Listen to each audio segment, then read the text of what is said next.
Opa, e aí? Bom, finalmente mais um vídeo depois de um bom tempo. Digo 6 meses sem postar nada.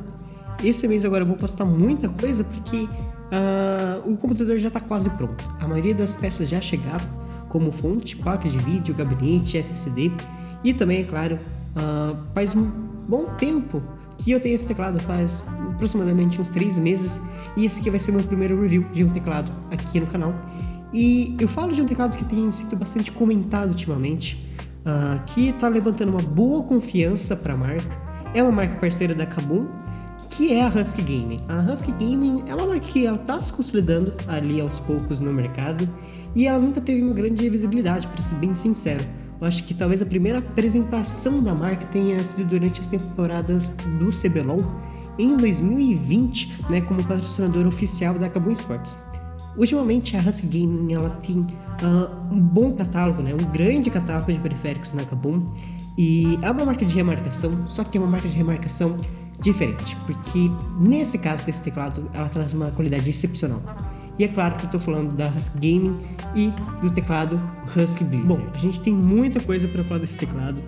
Primeiramente, ele é um teclado mechanical swappable, ou seja, os switches são de fácil substituição ou remoção. E o tamanho do teclado ele é pequeno, porque ele é o tamanho de 60%. Então a gente tem no total 63 teclas, tá? E o importante aqui, que eu acho que é um ponto forte para a gente considerar ele por ser um bom teclado ultimamente, é pelo fato dele seguir o layout ABNT2, tá? Então, são poucos teclados, né, que a gente consegue encontrar hoje em dia com esse layout. A marca disponibiliza 3 cores para o teclado. A gente tem a cor preta, a rosa e a branca. E o interessante é que tanto para a cor preta, o branca, o rosa, a gente tem a disponibilidade de 3 modelos de switches da Gateron. Então a gente tem o red, o blue e o brown. Nesse caso aqui eu optei pelo switch red, tá? Já falo mais detalhes dos switches. Mas o que é realmente interessante nesse teclado é que a gente pode considerar ele como custo-benefício, porque ele é um teclado que a gente consegue encontrar abaixo dos R$300, né? O Blue e o Brown eles estão hoje custando os R$250 e o Blue, né? O Red e o Brown estão por 250 e o Blue ali está pelos R$200.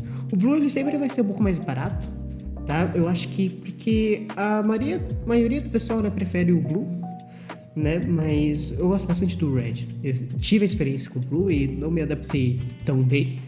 Mas, bom, o preço é convidativo e a marca ela dá uma garantia, né? Ela concede uma garantia de 12 meses, tá? Além disso, o teclado ele acompanha um cabo tipo C, né? Tipo USB-C, destacável. Junto a ele, a gente tem 2 removedores, tanto removedor de keycap e removedor de switches. E é claro que a gente tem o manual, que nesse caso aqui o manual é bastante importante, porque é nele que a gente tem os atalhos aqui, e não são tantos atalhos, e já eu falo mais sobre eles, porque o teclado ele facilita um pouco nisso, tá? E já eu falo principalmente sobre a RGB desse teclado, que é maravilhoso. Sobre a dimensão do teclado é o seguinte: a gente tem 29 centímetros de comprimento, a gente tem 10 centímetros de largura e uma altura de 3 centímetros. É um teclado pequeno, tá? E eu acho que isso vai agradar a maioria, porque ele cabe muito melhor no setup e ele também traz uma versatilidade maior, tá? Fora também que pelo tamanho eu acho que traz um conforto maior, tá? Sobre o conforto, né, especificamente, nesse teclado aqui, eu não sinto meus dedos cansarem tanto, nem o pulso também, tá? Em alguns casos eu acho sim interessante você ter o apoiador de pulso para cansar menos, e eu acho que grande parte desse conforto se deve à inclinação das teclas, né? O teclado ele é levemente inclinado, mas eu acho que para alguns a ausência, né, do ajuste de altura pode ser um ponto negativo, né? Em alguns outros concorrentes, como o Redragon Fist, se não me engano, os pezinhos deles são retráteis, né? Então não tem como você ajustar a altura, nesse caso não, tá? Mas eu acho que para a maioria isso não vai ser visto como algo negativo. Sobre a construção do teclado, é um teclado bem feito, tá? Ele tem o corpo todo feito em plástico, como dá para perceber, mas é um plástico de boa qualidade. É um plástico sólido, sem manchas e principalmente nas bordas. Deixa eu tentar mostrar para vocês. Não há nenhum tipo de rebarba, tá? Então vejo isso como um ponto positivo.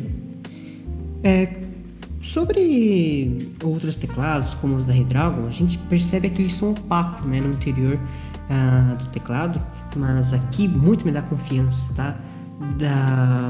Do reforço do material por não ter aquele som opaco no interior, tá? Então dá para perceber que a carcaça, né, a estrutura, ela é bem rígida e também muito ajuda a isolar também, né, a abafar um pouco, eu diria. Isolar acho que não seria o termo bem correto nesse caso, mas ele não faz tanto barulho, tá, quando a gente pressiona os switches. Já eu mostro mais também sobre os switches, é claro, e sobre o acabamento das keycaps, aí eu vou mostrar a minha opinião daqui a pouco. Sobre o cabo que o teclado acompanha, ele é muito bem feito. A gente tem um comprimento aqui de 1,80 m. Como dito anteriormente, a conectividade dele é micro USB-C, tá? Então tem uma boa conectividade, não há nenhum tipo de delay também, e ele se encaixa muito bem as saídas, tá? Porque não fica com nenhum tipo de folga, tá bom? E bom, ele é revestido em nylon, que é um material muito bom, né?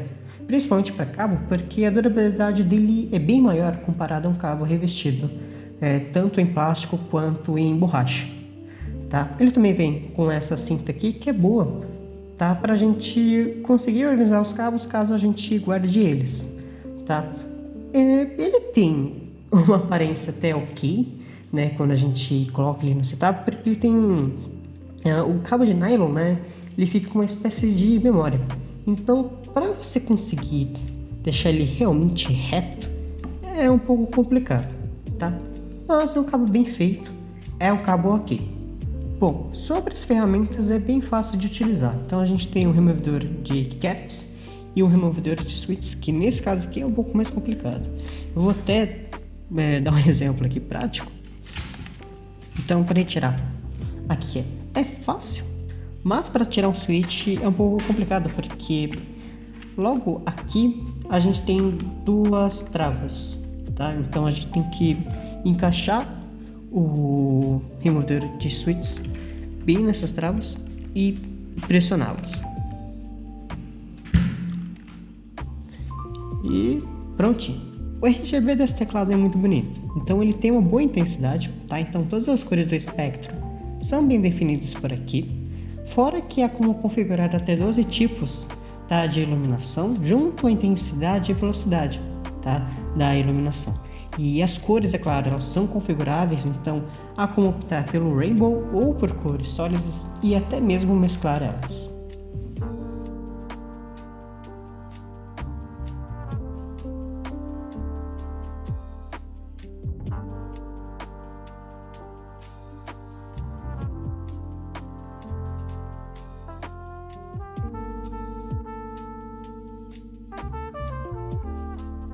Todos os atalhos estão representados no manual, porém o teclado facilita, tá, o comando deles. A tecla Fn, nesse caso, é a tecla que tem a logomarca da Husky. Então, quando ela é pressionada, as teclas que estão disponíveis para atalho, elas são iluminadas.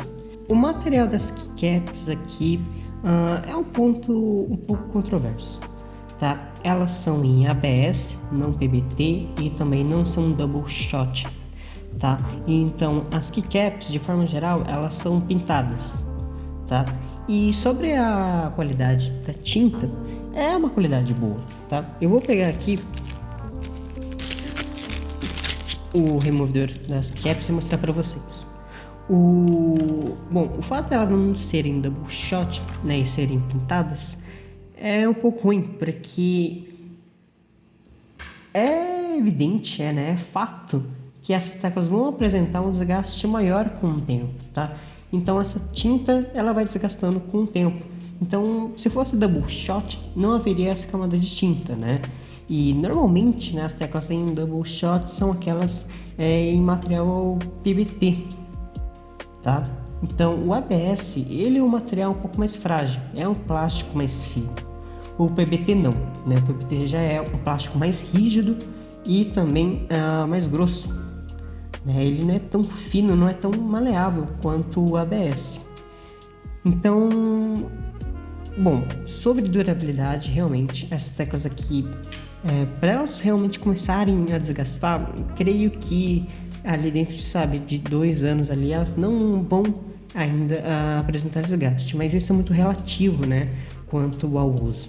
Mas um outro problema também é que, enfim, é muito melhor sim teclas, né, PBT, double shot, e é difícil a gente achar keycaps, tá, no padrão ABNT2, né? No AliExpress a gente só tem ali 2 anúncios, tá, mas eu nem sei se são PBT, mas no mercado nacional a gente tem as teclas da HyperX, tá, que eu sei que elas são minha segue, né, o layout da ABNT2, e elas são tanto PBT, né, e double shot, mas elas têm um preço um pouco elevado, né? Você consegue encontrar elas ali na casa dos 140. Mas para você evitar o desgaste prematuro, é interessante você sempre higienizar o teclado, né? Passar um pano ali úmido com água para tirar um pouco o suor, porque o suor ele é abrasivo. Mas o que realmente dá um aspecto bom, tá, nessas keycaps é a qualidade da pintura, tá? A tinta ela dá um aspecto fosco e também ela dá um toque macio, tá? Não dá um toque tão rígido. Então eu acho bom eles terem feito uma boa pintura, né, uma boa camada de tinta nessas keycaps, mas realmente com o tempo vai ser um pouco, como eu digo, com o tempo elas vão apresentar um desgaste maior comparado às keycaps em PBT. O principal ponto desse teclado que faz com que eu recomende para vocês são os switches da Gateroom, tá? Então o modelo que eu peguei foi o Red, então eu acho ele bem mais confortável, menos barulhento em comparação ao Blue, mas já adianto que a sensação de resposta no Red é bem mais sensível do que no Blue, tá? Então, por ser linear, né? O Blue ele tem um deslocamento, né, maior para acionar os comandos, então isso dá uma sensação de resposta mais precisa. E o Red ele já segue um caminho contrário ao Blue, tá? Então, a qualidade de switches da Gateroom é uma das melhores do mercado, tá? No que tange aos teclados de entrada / intermediários.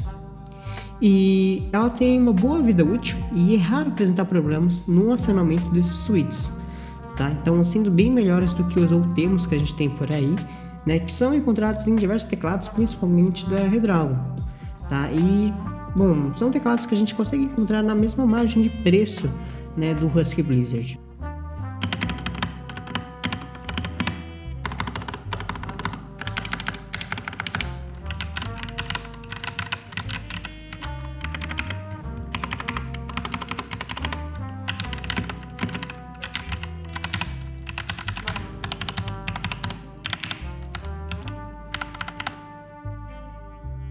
Além disso, o teclado ele tem um sistema anti-ghosting e o PCB apresenta uma penagem de até 5 pinos, então é compatível sim com diversos switches de marcas diferentes.